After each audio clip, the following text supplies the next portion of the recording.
Allah, mudah-mudahan Allah berkahkan rezekinya, dipanjangkan umurnya, disehatkan badannya, hajatnya dikabulkan oleh Allah, rumah tangganya sakinah mawaddah warahmah, diberikan keturunan yang saleh-saleh. Ya Rabbal Alhamdulillah, fahamdan li Rabbil Hassana bi Muhammadin wa an ghadana min dhulmati jahli wa dayyajil ila nuril islamin wa ilmin wa hikmatin wa imanin wa yumnin wa khairil awamiri. Alhamdulillah, alhamdulillah ala ni'matil islam wal iman wa kafa biha min ni'mah. Alhamdulillahilladzi hadana bi abdihil mukhtari man da'ana ilayhi bil idni wa katnadana labbaika ya man dallana wa hadana. Shalla alayka Allahu bari'uka alladhi bika ya mushaffa'u khassana wa habana ma'alikal adhari ma'dini sirrikal asma fahum sufunun najati himana. Labbaik ya Rasulullah, labbaik ya Nurullah, labbaik ya Habibullah. Pertama-tama limpahan puji serta syukur kita panjatkan kehadirat Allah Subhanahu wa Ta'ala yang maha agung, yang maha luhur, yang maha bijaksana, yang alhamdulillah di siang menjelang sore yang penuh dalam keberkahan ini, Allah masih izinkan kita mencicipi dari sekian banyak miliar nikmat Allah berikan kepada kita, khususnya nikmat Islam, nikmat iman, nikmat sehat wal afiah, nikmat umur yang panjang. Ya insyaallah mudah-mudahan kenikmatan ini tidak Allah hapus sampai ajal menjemput kita. Dan kita juga minta kepada Allah, apabila Allah tetapkan kita di dalam ajal, Allah matikan kita dalam keadaan husnul khatimah. Mudah-mudahan tidak keluar kita dari majlis ini melainkan semua dosa kita diampuni oleh Allah, diganti dengan pahala yang berlimpah. Allah kabulkan segala hajat dunia maupun akhirat. Doa yang selama ini kita minta maupun yang lupa kita minta semua diijabah. Amin ya Rabbal. Salawat beserta salam terlimpah curah kehadiran Nabi besar Muhammad sallallahu alaihi wasallam serta keluarga sahabat hingga umatnya sampai yaumil qiyamah. Amin ya Rabbal alamin. Ayuhal hadirun jamaah rahimakumullah. Selain syukur yang kita panjatkan, lalu salawat kepada Nabi Muhammad sallallahu alaihi wasallam. Tidak ada keuntungan sedikit pun jika seseorang diberikan satu kebaikan, maka kebaikan tersebut akan menjadi satu keuntungan kebaikan untuk orang lain. Nabi sallallahu alaihi wasallam dan di dalam Al-Qur'an Allah mengatakan, barang siapa yang memberikan kebaikan kepada orang lain, maka Allah yang akan membalas kebaikan tersebut. Amin. Hari ini kita telah berbuat baik dan insya Allah kebaikan ini dibalas oleh Allah. Amin. Tadi kita awal di season pertama tadi saya ngebahas tentang syukur, iman dan takwa. Yang season kedua ini saya ingin bahas hati-hati memilih kawan. Ngeri.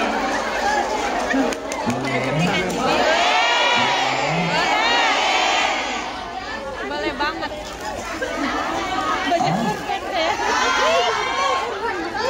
Betul ya? Setuju nggak? Kalau setuju saya lanjut, kalau nggak setuju saya tutup doa.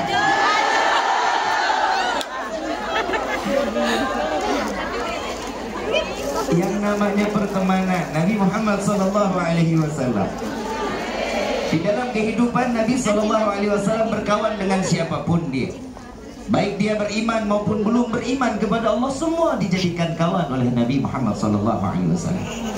Ada satu kisah tentang satu sahabat Nabi, kawan Nabi, dan dicintai oleh Nabi Muhammad SAW. Ada yang bernama Sayyidina Nuaiman. Sayyidina Nuaiman ini sahabat Rasulullah yang dicintai oleh Nabi Muhammad SAW.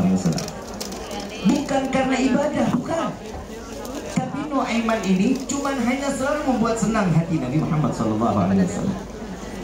Jadi Sayyidina Nuaiman kalau ketemu sama Nabi, dia tahu khamar itu Arab haram. Tahu Nuaiman, bukan beliau nggak tahu, tahu. Tapi setiap mau ketemu Nabi, dia minum dulu. Dia minum dulu. Kalau kita bilang menantangin Nabi namanya. Dia minum dulu, setelah sudah agak mabuk, baru ketemu sama Nabi. Assalamualaikum ya Rasulullah. Waalaikumsalam. Nasihat.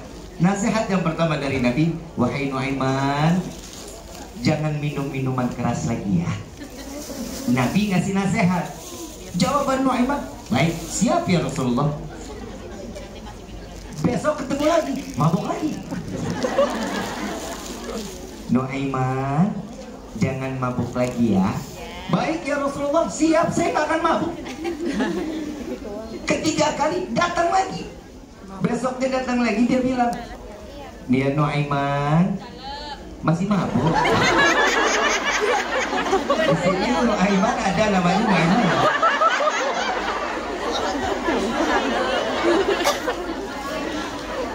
Nuaiman masih mabuk? Enggak ya Rasulullah.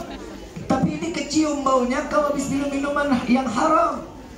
Maafkan saya ya Rasulullah. Saya berbuat seperti ini, saya ingin ditegur menerus oleh kamu.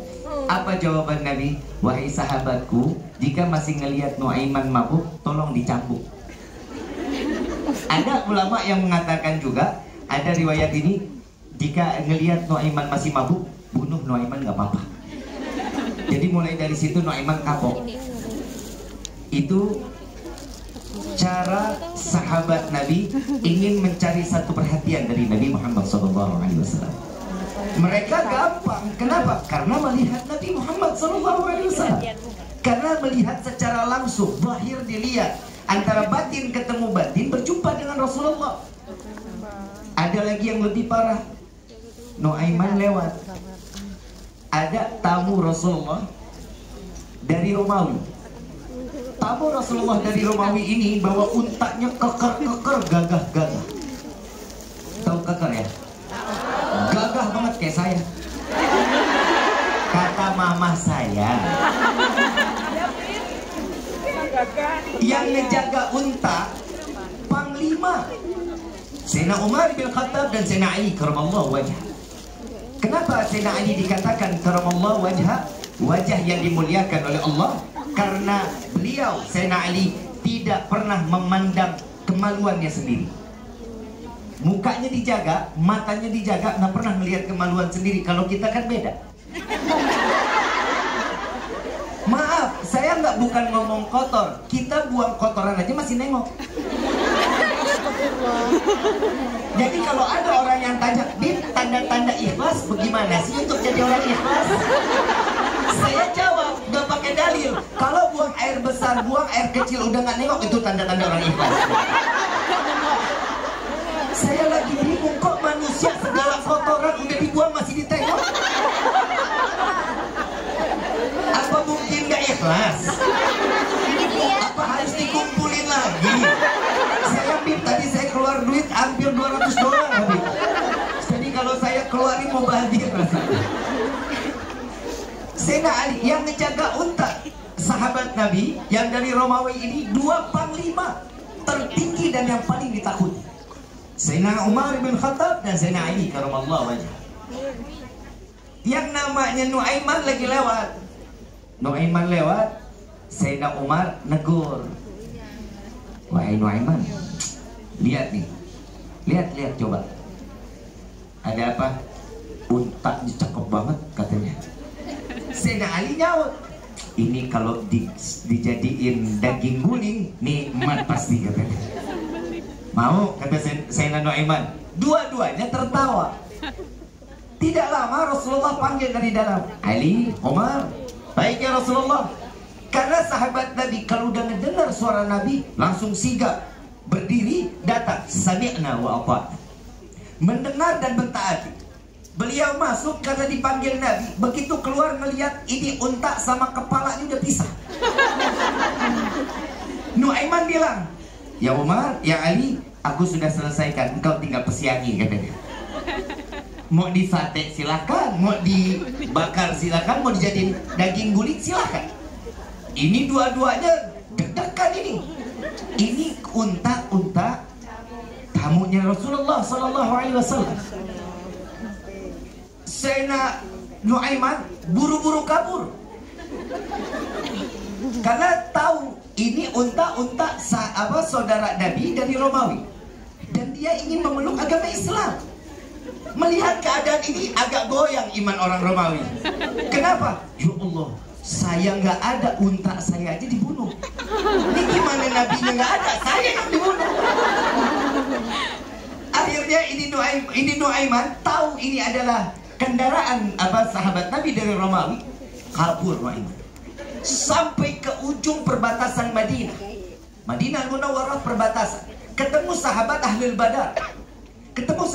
Badar. Persis lagi ngegali sumur. Ini dia begitu lewat, Nuaiman ditanya, wahai Nuaiman, jauh bener mainnya. Kenapa jauh-jauh? Wahai sahabatku, aku dikejar oleh 3 penjahat. Kata Nuaiman, tolong, saya butuh tempat untuk berlindung. Boleh nggak saya masuk ke dalam lubang sumur ini? Silakan. Tapi tolong, siapapun yang bertanya cari saya, bilang nggak ada, bilang nggak tahu. Sekalipun Rasulullah, dia bilang sahabat yang ada di ujung Madinah cuma bisa bilang, mana mungkin Rasulullah sampai ke ujung sini, mau ngapain? Dia jawab, ya, saya akan jaga amanah. Wa subhanallah, Nuaiman masuk ke dalam sumur, ditutup sumurnya. Subhanallah, Sayyidina Umar, Sayyidina Ali, dan Rasulullah Sallallahu Alaihi Wasallam dengan kudanya mencari Nuaiman. Karena Rasulullah tanya, siapa yang bikin unta jadi begini? Siapa yang dikatakan? Dua-duanya jawab dengan serentak, Nuaiman ya Rasulullah. Cari Nuaiman, cari Rasulullah. Sampai ke perbatasan Madinah, tiba-tiba sahabat Ahlul Badar ini, dia mengatakan, ya Rasulullah, ada apa? Kenapa engkau sampai jauh-jauh ke sini? Saya sedang mencari Nuaiman. Mulai deg-degan ini sahabat Badar. Karena amanah sudah dipegang. Adakah kau melihat Nuaiman, wahai sahabat? Kata Rasulullah. Dia bilang, ada. Saya nggak jaga amanah. Soalnya bilang, sekalipun Rasulullah yang tanya, dia nggak berani jawab. Dengan jawaban sahabat Badar ini, Allah kasih kecerdasan. Ya Rasulullah, mata ini tidak melihat sesungguhnya di mana Nuaiman. Tapi tangannya begini. Tangannya muncul ke dalam sumur. Begitu dibuka, Nuaiman keluar. Kenapa engkau hianat kepadaku? Tanya Rasulullah, apakah aku menjawab engkau ada di dalam sumur? Apa manfaat? Sahabat Rasulullah, apapun kejadiannya, amanah dipegang, dijaga betul-betul. Dan Nuaiman dihukum oleh Rasulullah, suruh mencari unta lebih baik 10 kali dari unta yang dipotong. Sahabat Nabi masih tetap dapat hukuman dari Rasulullah, walaupun dia membahagiakan Nabi Muhammad Sallallahu Alaihi Wasallam. Hadits Nabi Sallallahu Alaihi Wasallam, barang siapa menyenangkan hati mukmin lainnya, maka Allah akan memberikan 60 kebaikan, bahkan lebih baik daripada ibadah 60 tahun lamanya. Jadi bersahabat harus sering nyenengin, jangan ngegedekin. Nanya kabar, Assalamualaikum, salam. Bu, sehat, alhamdulillah. Ada uang 100? Jadi nanya kabar, cuma mau ada perlu. Biar nggak putus silaturahmi, coba pinjam 100. Kadang manusia udah dikasih berteman, tapi temannya juga nggak tahu diri. Kadang berteman ini susah ngejaga hati. Makanya Nabi Sallallahu Alaihi Wasallam mengajarkan kita di dalam berdoa, di dalam sujud terakhir kita, ya mugallibal qulub tsabbit qalbi ala dinik.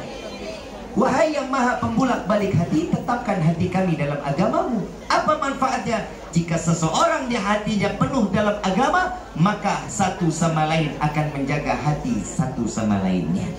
Insya Allah. Ini masih panjang nih ceritanya Nuaiman, masih perlu lagi. Masih mau dilanjutin? Dan Nuaiman tanggung jawab ganti untanya. Tidak berapa lama Sayyidina Abu Bakar ingin berdagang ke negeri Syam. Berdagang ke negeri Syam. Beliau bilang sama Nuaiman, Nuaiman ikut saya dagang yuk.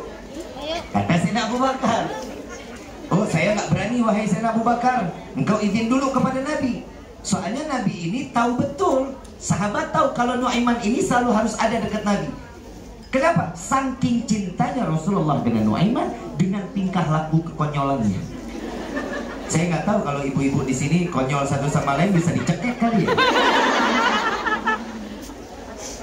Dan di situ Nuaiman, lalu beliau mengatakan, Sayyidina Abu Bakar izin kepada Rasulullah, ya Rasulullah, saya ingin membawa Nuaiman berdagang, boleh? Dan Nabi saking cintanya nanya, berapa lama?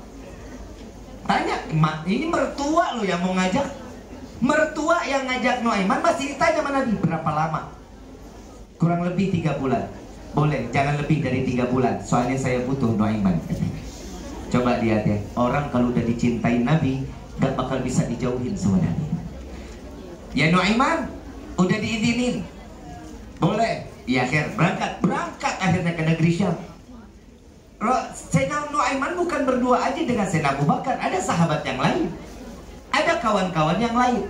Salah satu sahabatnya, kalau nggak salah yang saya dengar ini Mikdad, kalau nggak salah, mungkin ada sahabat nama lain. Mikdad ini tugasnya menjaga makanan, ngejaga makanan. Dia bilang, Sayyidina Abu Bakar bilang, wahai Mikdad, jaga nih makanan. Kalau sampai ini makanan, gak boleh ada yang makan kecuali kita makan semua sama-sama. Baik wahai Sayyidina Abu Bakar, karena bosnya kan, karena sahabatnya, karena yang dagang ini Sayyidina Abu Bakar Siddiq radhiyallahu anhu warḍahu. Tak kala di saat itu Sayyidina Nuaiman pulang lapar, ketemu Mikdad. Wahai Mikdad, minta roti 1. Gak boleh, ntar kita mesti makan sama-sama. Saya lapar, nggak bisa, tunggu Sayyidina Abu Bakar. Benar nggak mau ngasih roti? Benar, saya nggak bakal kasih, karena ini amanah. Baik, Nuaiman berangkat ke pasar, ada lelang budak, penjualan budak. Panggungnya ada juga. Orang pada jualnya tuh ada yang 400 dirham, ada yang 2000 dirham. Ini banyak dan harganya tinggi-tinggi.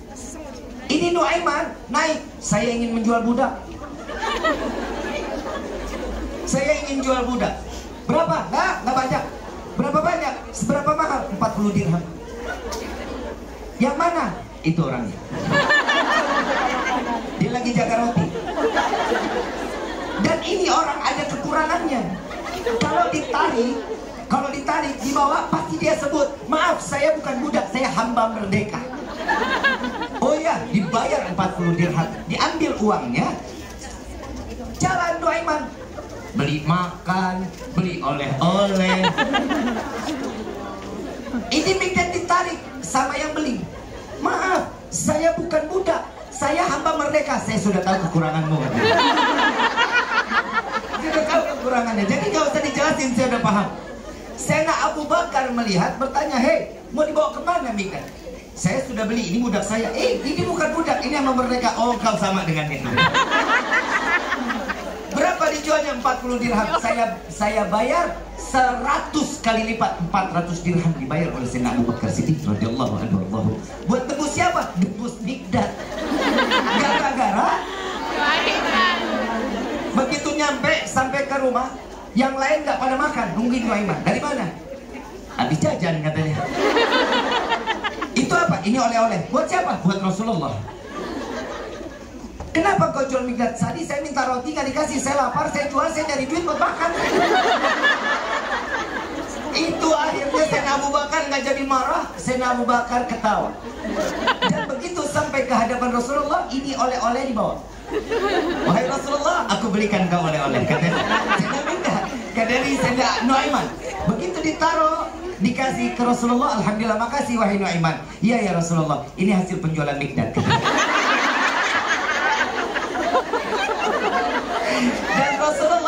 setiap kali ketemu siapapun dan ceritakan masalah ini.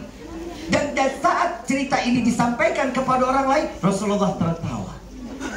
Disinilah seseorang jika sudah dicintai oleh Rasulullah, maka tidak ada tempat di lain hati kecuali ada di dalam hati Nabi Muhammad SAW. Habib, manfaatnya apa sih kita mengenal dan bersahabat dengan Rasulullah? Saat itu Rasulullah terlihat oleh mata kita, tapi saat ini kita tidak melihat bagaimana Rasulullah. Bagaimana kami bisa ada di dalam hatinya Nabi? Maaf, perjalanan Isra wal Mi'raj Nabi Muhammad SAW. Begitu sampai ke Sidratil Muntaha, Rasulullah berjumpa dengan Allah yang sebelumnya digandeng oleh malaikat Jibril alaihissalatu wassalam. Betul apa? Saat di perjalanan Rasulullah dijemput di dunia, di bumi bersama malaikat Jibril dan buruknya, betul? Begitu sampai di atas ingin berjumpa dengan Allah, malaikat Jibril nggak ikut masuk.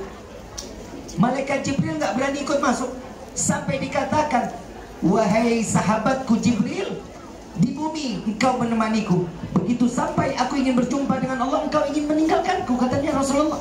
Wahai Rasulullah, engkau adalah manusia yang mulia, engkau adalah Rasulullah, engkau adalah yang dicintai oleh Nabi Muhammad SAW, engkau dicintai oleh Allah. Tapi aku, Jibril, bukankah engkau diciptakan dari cahaya? Iya. Lalu bagaimana mungkin engkau tidak bisa berjumpa dengan Allah? Jika satu langkah kakiku masuk, maka akan hancur tubuhku ya Rasulullah.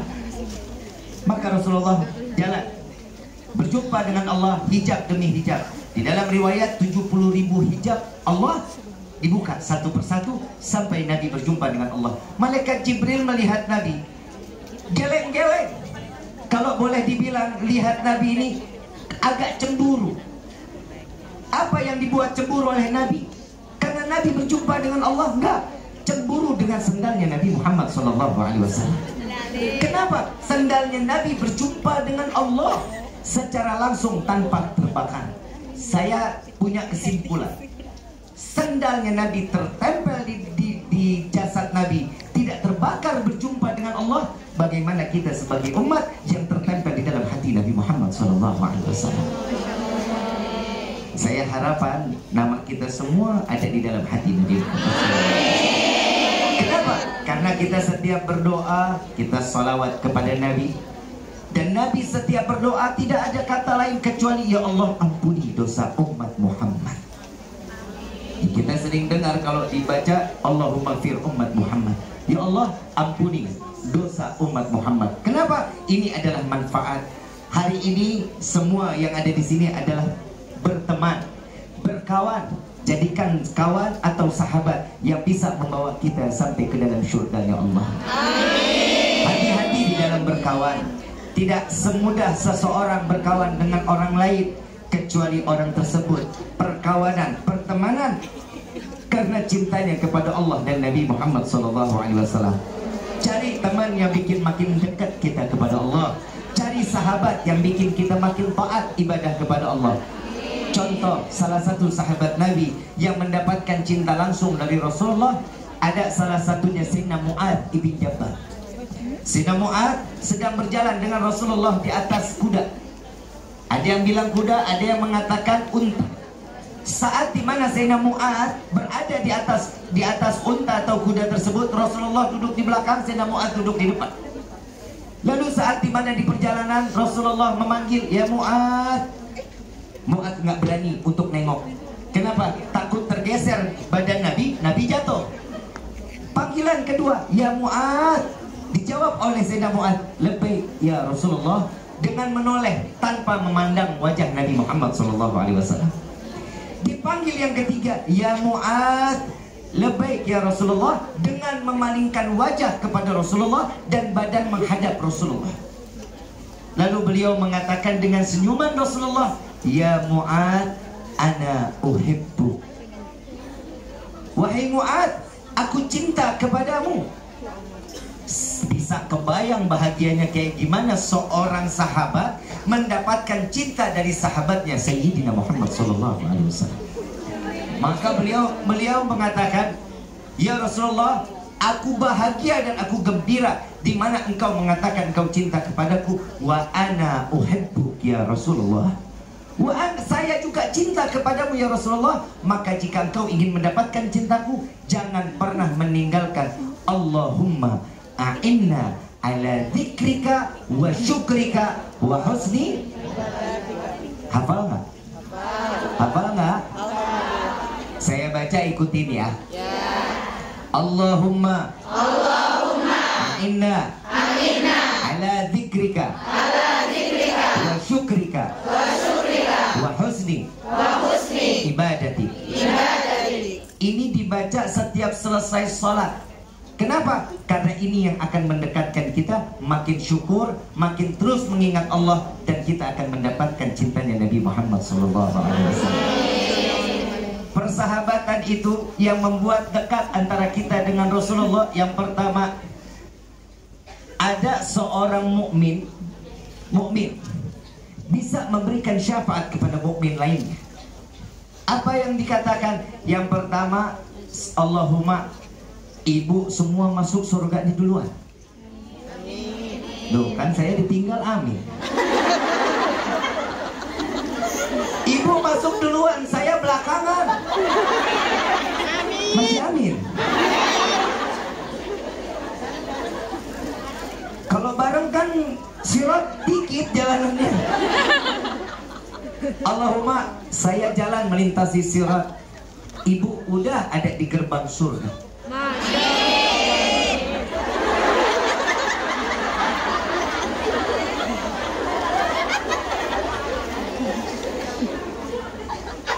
Begitu saya melintasi sirat, malaikat sliding tackle saya.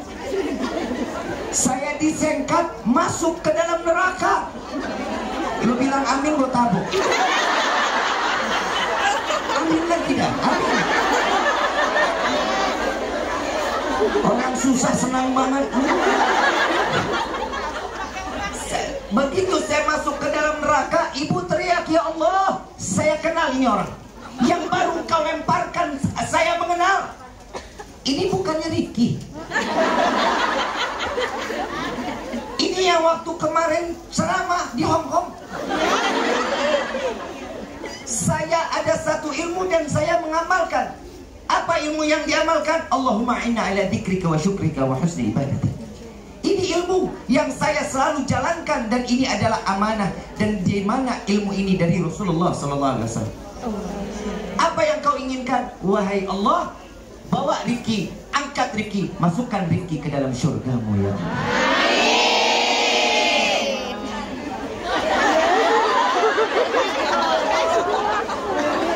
Itu baru amin. Begitu dinaikkan masuk ke dalam syurga, ibu bilang, Bib, Habib yang di Hong Kong? Iya. Waktu itu datang? Iya. Saya Bib, ini siapa ya? Buat teman sekarang begitu nggak? Iya. Tapi nggak pernah diingat kan? Betul. Diingat yang gampang, yang enak, yang senang nggak pernah diingat. Betul. Ada yang begitu ada? Ada. Jangan ditolongin.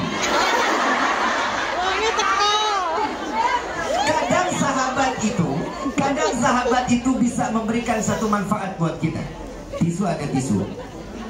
Nah, ini tisu warnanya apa? Putih. Pinjam pulpen. Pulpen apa pensil? Nungguin ya? Nungguin ya.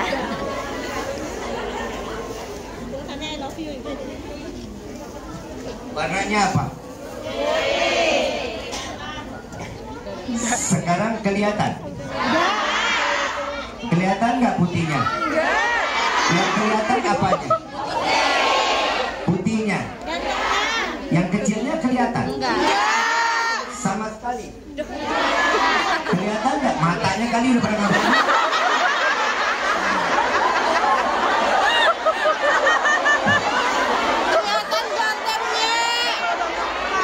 Kedua lebih emosi dari saya. Saya tanya dulu yang sini, yang deketan, yang jauh percuma. Warna tisu warna apa? Ada warna lain? Besar apa kecil? Yang depan. Yang belakang nggak usah.